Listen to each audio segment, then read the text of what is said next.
Mariing itinanggi ng kampo ni Randy Adam Lawyer ang mga akusasyon ng misis nitong si Miss International 1979, Melanie Marquez na pang-aabuso.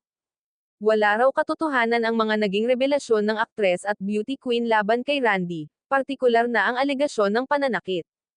Sa latest episode ng Fast Talk with Boy Abunda, nitong Martes ika-6 ng Enero, sinabi ng kampo ni Randy na matagal na umanong ibinasura ng Office of the City Prosecutor ng Makati, ang kasong isinampa ni Melanie laban sa kanilang kliyente. Anila, the case Ms. Marquez mentioned in the interview that she previously filed against Mr. Lawyer was dismissed by the Office of the City Prosecutor of Makati, and did not even reach the Court of Law.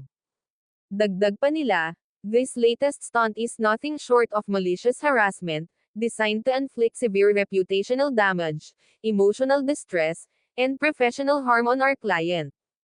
Sasagutin umano ng kampo ni Adam sa tamang lugar ang mga partikularidad sa alegasyon ni Melanie laban sa kanilang kliyente. Matatanda ang idinetalye ni Melanie sa programa ni Boy Abunda ang mga sinapit niya umanong physical and emotional abuse sa kamay ng kanyang asawa.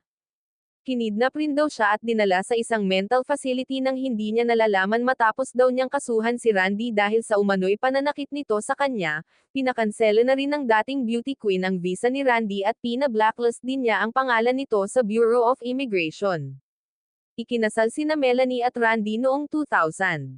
May dalawa silang anak, sina Abraham at Adam.